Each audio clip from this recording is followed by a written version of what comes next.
Hello and welcome to What a Ranker. Let's talk the Smiths. Arguably one of the greatest indie bands of all time.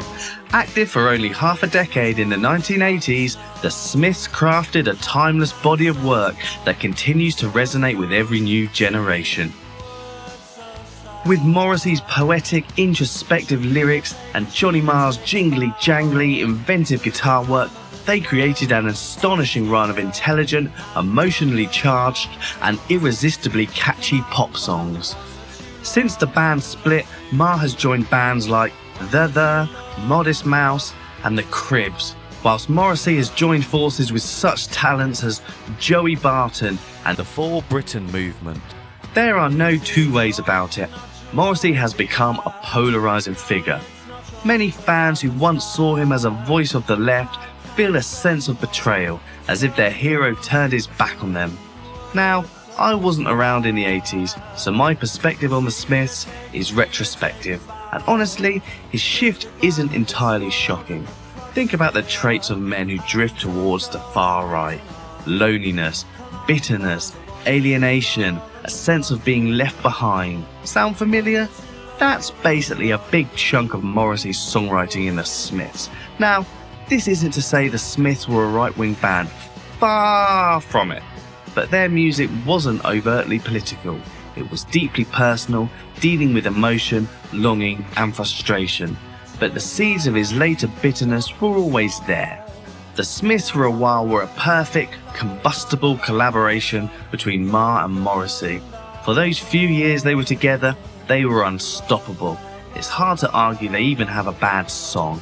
Across just 4 years in the UK, they released 4 studio albums and 2 compilations, Hatful of Hollow and The World Won't Listen, which weren't just cash grab greatest hits, but essential collections of singles and B-sides that mostly weren't on the studio albums and stand as their own artistic statements. So today we are ranking 6 of their albums. Let's get started.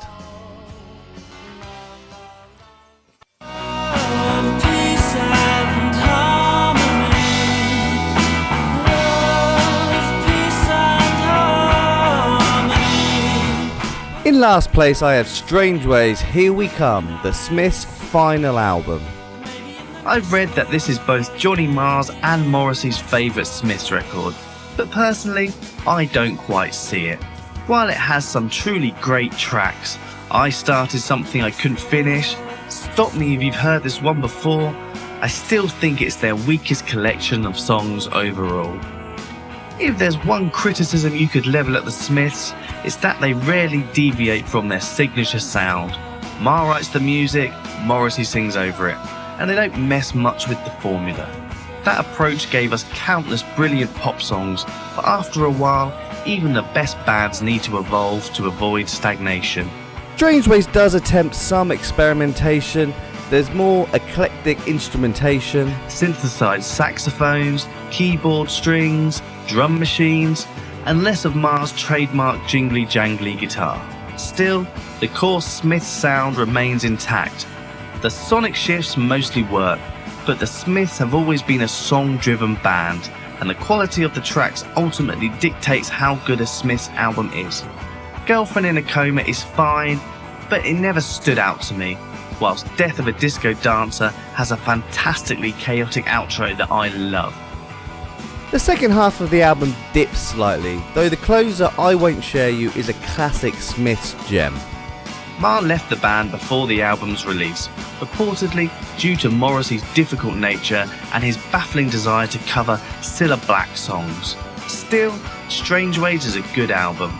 The problem is the Smiths only made good albums, and this one happens to be the least great of them all. 7 out of 10 for Strangeways, Here We Come. You just haven't earned it yet, baby. You just haven't earned it, son.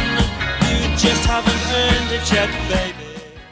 In 5th place is The World Won't Listen, the Smiths' second compilation from their original run. In the US, the band released Louder Than Bombs instead, but it's essentially a mix of Hatful of Hollow and this album, so I'm focusing on the British releases here. Since both compilations in this ranking share some tracks with the studio albums, often in different versions, I'll try to review them based mostly on the songs unique to their track lists. The World Won't Listen contains songs such as Big Mouth Strikes Again, The Boy with the Thorn in His Side, There Is a Light That Never Goes Out, and That Joke Isn't Funny Anymore. But since those belong to their respective studio albums, I won't count them here. Focusing solely on the tracks exclusive to this compilation, we're left with 13 songs, making this the longest album on this list. The album opens with Panic, a bona fide Smiths classic. Morrissey's hilariously sharp lyrics paired with Marr's irresistibly catchy guitar work make for a perfect opener. Ask is another solid track, though I don't rate it as highly as some fans do, but it's undeniably one of the band's poppiest and most upbeat moments. There are also a couple of instrumental tracks here which I really enjoy. They give Marr and Andy Rourke room just to rock out together. Speaking of Andy Rourke, he is the unsung hero of this band. His bass lines are consistently brilliant. Absolutely crucial to their sound, and his chemistry with Marr is nothing short of magical. You Just Haven't Earned It Yet Baby stands as another highlight. Originally slated for a single release, it showcases Morrissey and Marr's relentless creative synergy at its peak. The melancholic piano-driven Asleep remains uniquely poignant in their discography, proving they could transcend their guitar-centric formula. That said, the compilation's weaker moments reveal its patchwork nature. Unlike Hatful of Hollow's careful curation, this feels more like a label-mandated collection. By the closing tracks, the listening experience becomes slightly fatiguing due to its inconsistent flow. Still, even a scattered Smiths release delivers more brilliance than most bands' carefully constructed albums. 7.5 out of 10. No, I've never had a job because I've never wanted one.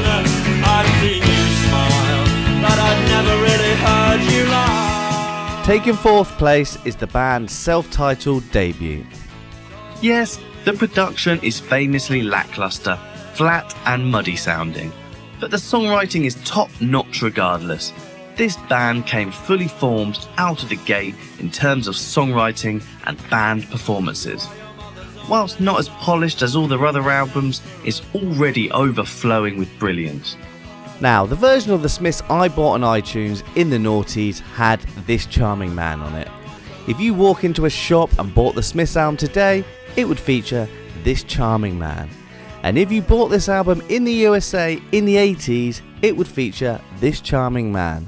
But the original release in the UK that I have here does not feature This Charming Man. And I am looking at the original releases for this list, so this album does not feature This Charming Man.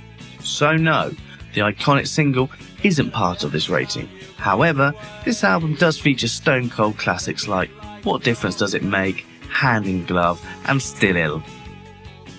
Morrissey's words on this album are pure genius. He manages to be funny, deep, intelligent, and completely quotable at the same time. His turn of phrase is so completely unique, and I don't think anyone has ever come close to him in terms of indie pop lyricism. Without being cliched, he can make you cry and laugh in the same phrase. Though an unconventional choice to open the album, Reel Around the Fountain is a hauntingly ambiguous track. While I've always interpreted it as addressing grooming, Morrissey's lyrics deliberately leave room for the listener to draw their own conclusions. Suffer Little Children, the final track, leaves a lot less to the listener's imagination though, as he directly talks about the Moors murders to end the album on a proper downer. I love You've Got Everything Now with the lyrics, I've never had a job because I've never wanted one. A lyric that really resonated with lazy teenage me. So yeah, the production is a bit crap, but the songs are brilliant, and this is the Smiths at their darkest, and I'm here for it, and a decent debut.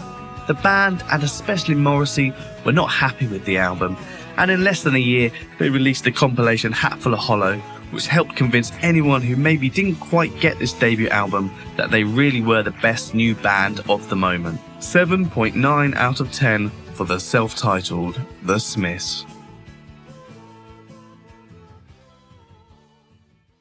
And if a double-decker bus crashes into us, to die by your side. In third place, we have The Queen is Dead, the classic Smiths album, the one everybody knows, the one with their biggest singles, and the one many argue is their strongest collection of songs, though I disagree. Don't get me wrong, this is a brilliant album, but I always preferred the Smiths when they had more of that raw punk energy. Here, they go softer, and even a bit more, dare I say, mainstream. The title track kicks things off with one of their heaviest, most aggressive moments. Apparently Marr was influenced by the Stooges and the Rolling Stones, but after that, the album settles into poppier territory. I don't hear much of the Stooges in A Vicar in a Tutu, I have to be honest. I love the second track, Frankly Mr. Shankly, and vividly remember as a teenager hearing it for the first time and laughing hysterically. Again, that turn of phrase Morrissey has is just so cutting and outrageous. I Know It's Over is Morrissey dealing with loneliness in only a way he can. He sings about loneliness better than anyone else. One of the reasons I think the Smiths are so timeless is he talks to young people who feel they don't fit in so well. But he does it in such a smart and genuine way. Such a self-deprecating song with the lyrics, "If you're so funny, why are you on your own tonight?" God, he was brilliant. Then you've got Big Mouth Strikes Again. A song Morrissey has basically lived out in real life ever since. Cemetery Gates is a nice catchy number, if a bit slight. The Boy with the Thorn in His Side is another flawless Morrissey and Marr sing-along gem. Then of course, There Is a Light That Never Goes Out, arguably Morrissey's lyrical masterpiece. That chorus is the ultimate romantic sing-along with such beautiful sentiment even whilst talking about being killed by a double-decker bus. Pure genius. The only misfire is the closing track Some Girls Are Bigger Than Others, which is just too silly even for me. Although Johnny Marr's guitar work is cracking on this song, I wonder if he was happy with Morrissey's lyrics about some girls' mothers being bigger than other girls' mothers being on top of the music. So yeah, The Queen is Dead is a bit polished compared to their earlier work, but the songwriting is undeniable, a stone cold classic, just not my number one. 8.5 out of 10 for The Queen is Dead. I'd like to drop my trousers to the world. I am a man of slender means. In second place we have the most underrated Smiths album, and their most cohesive. Where The Queen is Dead sometimes feels like a greatest hits collection, Meet His Murder flows like a proper studio album. The songs are all clever and catchy, but it's rawer, more indie, and less polished than their later work. plus it's got some seriously heavy moments, with Johnny Marr's guitar sounding absolutely massive throughout. The Headmaster Ritual kicks things off with a scathing attack on authoritarian education, Morrissey at his most viciously funny. Rush Home Ruffians follows a rockabilly-tinged nostalgia trip set at a travelling fairground, featuring the brilliant line, "And though I walk home alone, my faith in love is still devout." I Want the One I Can't Have is classic Smiths, jangling guitars, aching longing, the whole package. What She Said is a full-on rocker, while That Joke Isn't Funny Anymore is dark, beautiful and devastating. Nowhere Fast bounces along with one of my all-time favourite Smiths lyrics. And when I'm lying in my bed, I think about life and I think about death, and neither one particularly appeals to me. Well I Wonder is gorgeous, and Barbarism Begins at Home is downright funky. Andy Rourke's bass line here is an absolute monster. Then there's the title track, Meet His Murder, a song that splits fans right down the middle. Like Marmite, you either love it or you hate it. It's intense, preachy and unapologetically dark. with that haunting piano and the sound of slaughterhouse animals. And yeah, Morrissey's kinda right. Before my sins, I still eat way too much meat.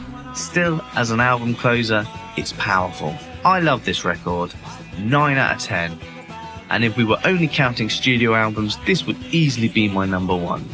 But some things transcend opinion, and between their first two albums, the Smiths released a compilation so good, it's actually insane.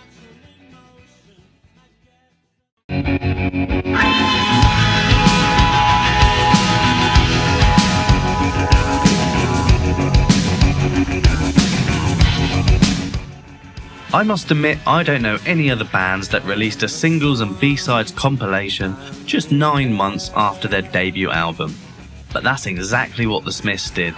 Like their idols before them, they decided, as many great bands do, to prove their brilliance by releasing standalone singles and B-sides that didn't appear on their studio albums. A bold move, although you could argue it's not that bold, as they instantly stuck them on this album within the same year. Yes, this album includes alternate versions of tracks from their debut, but let's be fair to the self-titled album and focus only on the songs exclusive to Hatful of Hollow. That leaves us with This Charming Man, How Soon Is Now, Handsome Devil, Heaven Knows I'm Miserable Now, and Please Please Please Let Me Get What I Want, just to name a few. Honestly, I could end the review right there. The sheer quality of songwriting here is staggering. The album opens with William It Was Really Nothing, a slightly lightweight opener compared to what follows, but still a jangly, upbeat gem that showcases the brighter, more alive production. A clear step up from their debut. Then comes the undeniable classics, This Charming Man, with that walking bass line, I mean, come on. And How Soon Is Now, the ultimate lonely anthem with its lyrics. There's a club if you'd like to go. You could meet somebody who really loves you. So you go and you stand on your own, and you leave on your own, and you go home and you cry and you want to die. These songs are iconic for a reason, they're that good. But what makes Hatful of Hollow really top tier is how good all the other songs surrounding the hits are here. You've got punky pop bangers like These Things Take Time and Handsome Devil, both songs that were left of their debut for some reason.